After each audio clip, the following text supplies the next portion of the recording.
नमस्कार प्रिय विद्यार्थियों, आज के इस सत्र में मैं आपको बताने वाला हूं जो गेट की 7 फरवरी को मैथमेटिक्स की परीक्षा होनी सुनिश्चित हुई है। उसके लिए एक मंथ में आप अपनी क्या स्ट्रेटेजी रखें या किस तरीके से तैयारी करें कि आपका स्कोर अच्छा हो। वे सब टेक्निक्स जिससे आपको ज्यादा से ज्यादा आपका सिलेबस याद रहे, ज्यादा से ज्यादा आपको वो चीजें याद रहे जो एग्जाम में हेल्पफुल होती हैं और एग्जाम में आप जल्दी से क्वेश्चंस को सॉल्व कर पाए, उन तकनीकों के बारे में बात करूंगा। और आपको बताऊंगा कि क्या क्या ऐसे शीर्षक हैं पाठ्यक्रम से, क्या क्या टॉपिक्स हैं सिलेबस से जो आपको सही से कर लेने चाहिए, उसके विषय में मैं आपको बात बताऊंगा। ठीक है, पहली तो बात यह सत्र जो है, ये चलचित्र जो है उन विद्यार्थियों के लिए है जिन्होंने अभी तक कुछ ना कुछ प्रिपरेशन तो की है गेट में। ये मतलब ऐसा नहीं है कि आपने कुछ भी नहीं किया है तो फिर आपको बहुत कुछ मिलेगा नहीं। ठीक है, इस बात को आप ध्यान रखें, क्योंकि अभी ऐसा कुछ नहीं किया जा सकता कि एक मंथ में ही बहुत कुछ परिवर्तन हो जाए। तो आपने लगभग लगभग कितना सिलेबस सारे लोग करके रखते हैं वो मैं आपको बता देता हूं। लीनियर अलजेब्रा, इसमें 10 टॉपिक्स होते हैं। तो लीनियर अलजेब्रा, रियल एनालिसिस, तो इसमें नेट की तरह नहीं आती है क्योंकि बहुत सारे विद्यार्थी नेट की तैयारी करते हैं तो गेट का एग्जाम भी देते हैं। तो रियल एनालिसिस को अभी मैं छोड़ता हूं, ये सभी का तैयार होता है। Linear algebra, complex analysis, ordinary differential equation और अलजेब्रा और numerical analysis, partial differential equation. तो लीनियर प्रोग्रामिंग क्या क्या अक्सर बच्चे कम तैयार करते हैं, वो जैसे टोपोलॉजी है सही से, फंक्शनल एनालिसिस है और रियल एनालिसिस, और इसमें जो कैलकुलस वाला पार्ट है वो भी लगभग लोग कर ही लेते हैं। तो ये तीन चीजें, रियल एनालिसिस, फंक्शनल एनालिसिस और टोपोलॉजी, ये सारे लोग, मतलब ऐसा हो सकता है कि आप अगर वीडियो सुन रहे हैं तो आपका भी ये सब्जेक्ट छूटा हुआ हो सकता है, मतलब उतने सही से ना पता हो कि आप एग्जाम में क्वेश्चंस को सही से सॉल्व कर पाए। ठीक है, तो अभी भी क्या इनको प्रिपेयर किया जा सकता है, बहुत समय है। हाँ, बहुत कठिन काम तो नहीं है अगर आप पहले पढ़े हैं connectedness, compactness, metric spaces, Arzela Ascoli theorem, क्योंकि थ्योरम बेस्ड क्वेश्चंस आते हैं। मतलब अभी भी बहुत कुछ किया जा सकता है, ऐसा नहीं है। अब कैसे कर सकते हैं उसके बारे में मैं बात करूंगा। अगर आप इंग मैथमेटिक्स से करना चाहते हैं, इंग मैथमेटिक्स की सहायता चाहते हैं metric spaces, function analysis, topology में, तो इसके कोर्सेज ingmathematics.com में मिल जाएंगे आपको। वहां पे जाकर देखें मेट्रिक स्पेस अलग से। आप अगर वो मेट्रिक स्पेस पढ़ लेंगे तो फिर किसी भी प्रकार का क्वेश्चन हो आप हल कर ही पाएंगे। ठीक है, उसमें बहुत सारे असाइनमेंट, बहुत कुछ, सब कुछ मैंने करवाया हुआ है। और जो इंग मैथमेटिक्स के स्टूडेंट हैं, क्योंकि मैं क्लास कक्षा में तो बता नहीं रहा हूं आपको ये सब बात, आप भी चलचित्र ही देख रहे होंगे, तो आप लोग उनको रिवाइज कर लें। ठीक है, जिन्होंने नहीं किया है सब कुछ सही से रिवाइज कर लें, और फिर मैं 24 जनवरी के बाद और कुछ आपको बताऊंगा।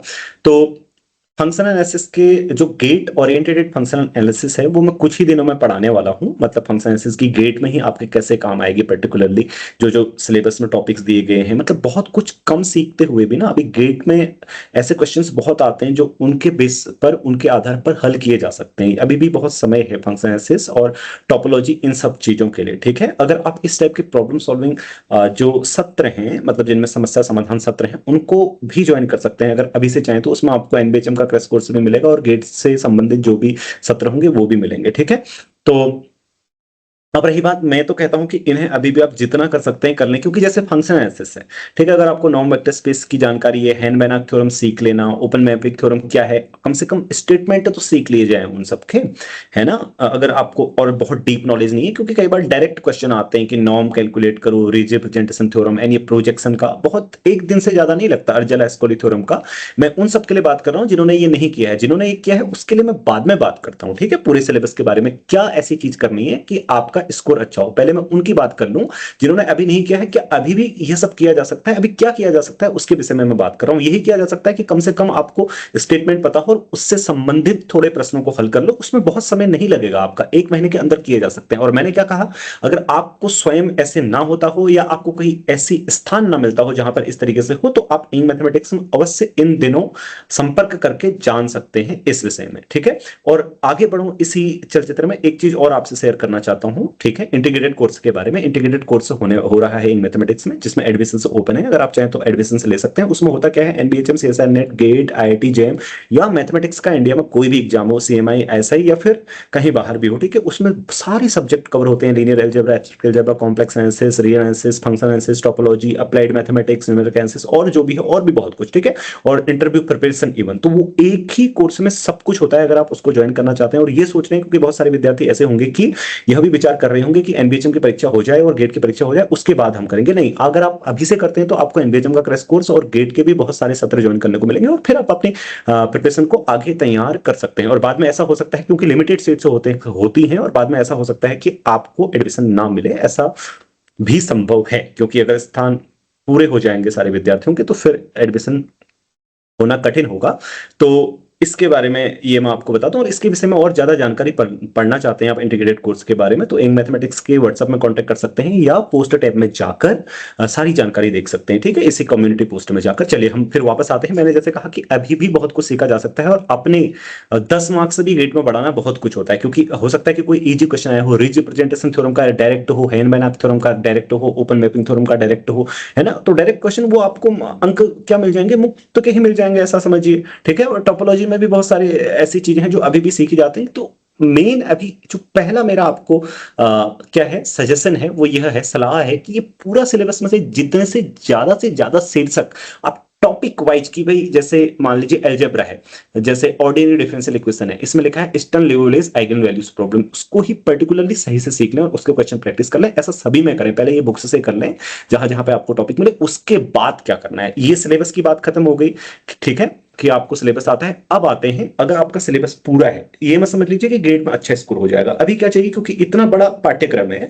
इस पाठ्यक्रम को ध्यान में भी रखना होता है कि सारी चीजें बहुत मतलब उनको रिकॉल करने के लिए बहुत टाइम ना लगे एग्जाम में ना। जैसे मैं उदाहरण देता हूं आपको, मान लीजिए मैं किसी परीक्षा में चला जाता हूं, और किसी परीक्षा में जाता हूं तो मैं कोई सब्जेक्ट के टच में नहीं हूं, लेकिन मुझे वो आता है, तो उसके कुछ रिजल्ट ऐसे होंगे जो मुझे थोड़ा देरी से ध्यान में आएंगे, लेकिन मैं उसको कर लूंगा, तो वो हमारा समय बढ़ा देगा एग्जाम में। ठीक है, तो वो सब चीजें हमारे क्विकली दिमाग में कैसे हैं जब हम परीक्षा में बैठे हैं, तो उसके लिए क्या करना चाहिए, जो तकनीक में अक्सर जब सीएसआई नेट का एग्जाम देता था तब अपनाता था, वो क्या करता था कि सारे पीवाईक्यूज उठा लीजिए, भले ही वो मैंने किए हूं, गेट के सारे पीवाईक्यू एक भी नहीं छोड़ता था। ठीक है, या नेट के, मैं नेट की बात कर रहा हूं, तो गेट के आप सारे पीवाईक्यू उठा लो, कम से कम 2016 से लेकर 2025 तक एक भी मत छोड़ो। ठीक है, सारे पीवाईक्यू कर डालो जो जो आपने कवर किया है। उससे क्या होगा कि जो पीवाईक्यूज में जो रिजल्ट रखते हैं ना, वो आपके दिमाग में बैठेंगे, और जो आप भूल रहे होंगे उसको भूलकर जाकर फिर बुक में जाकर उसी समय देखो। ऐसा मत करो कि अभी नोट्स को पढ़ रहे हैं हम, नोट्स पढ़ने में ही बहुत समय निकल जाएगा। नहीं, पीवाईक्यू करो, और जहां पे लगता है कि ओ ये देखने क्या हो सकता है, वापस जाकर देखो और फिर पीवाईक्यू करो। इस तरीके से आपके पीवाईक्यू हो जाएंगे, और सारे पीवाईक्यू हो जाएंगे तो बहुत सारे रिजल्ट आपको दिमाग में रहेंगे, और जब आप क्वेश्चन सॉल्व करेंगे आपका आत्मविश्वास भी बढ़ता है कि हाँ इस प्रकार का परीक्षा में प्रश्न आते हैं तो मैं इसको हल कर सकूंगा। और बहुत बार तो ये पाते हैं कि आप परीक्षा में उसी प्रकार के प्रश्न आए थे या कॉमन प्रश्न आए थे, ऐसा होगा। एक पहला काम हो गया। दूसरा, अगर आपने ये सब कर लिया है, ये काम आपको करना ही है। ठीक है, आप इन मैथमेटिक्स के विद्यार्थी हैं या नहीं है, या सभी, मैं ये सभी के लिए बोल रहा हूं कि ये काम आप कर ही लेना। अगर मैं भी चाहूं तो मैं भी ये करूंगा। ठीक है, इवन अगर मुझे भी जाना हो तो। दूसरी बात, ये हो जाने के बाद क्या करना है, ये हो जाने के बाद फिर आप जैसे कोई भी टॉपिक हो, ग्रुप से हैं या फंक्शन एनालिसिस है या कोई भी सब्जेक्ट है, उसके लिए कोई और एग्जाम्स हो उनके पीवाईक्यूज प्रैक्टिस कर लीजिए पर्टिकुलरली। ठीक है, वो भी हो गया तो बुक से कर लीजिए। अगर आप जितना जितना आगे बढ़ते जाते हैं आपके पास कुछ ना कुछ आगे को रहेगा, राइट, उससे कर लीजिए। ठीक है, तो ज्यादा से ज्यादा प्रैक्टिस जो की जाती हो और ये सब हो जाए, तो फिर ऐसा भी हो सकता है कि किसी का कोई सब्जेक्ट छूटा हो, ये भी कर लें। लीनियर प्रोग्राम में हमने किए नहीं तो कर लीजिए। और बहुत सारे विद्यार्थी ऐसे होते हैं जिनका प्योर का पार्ट है तो अप्लाइड छूटिए, नहीं, ऐसा नहीं करना है। यहाँ अप्लाइड भी आपको करनी होगी, अप्लाइड छोड़नी नहीं है। क्यों? क्योंकि ये गेट का एग्जाम है और इसमें सभी का वेटेज बराबर रहता है ना।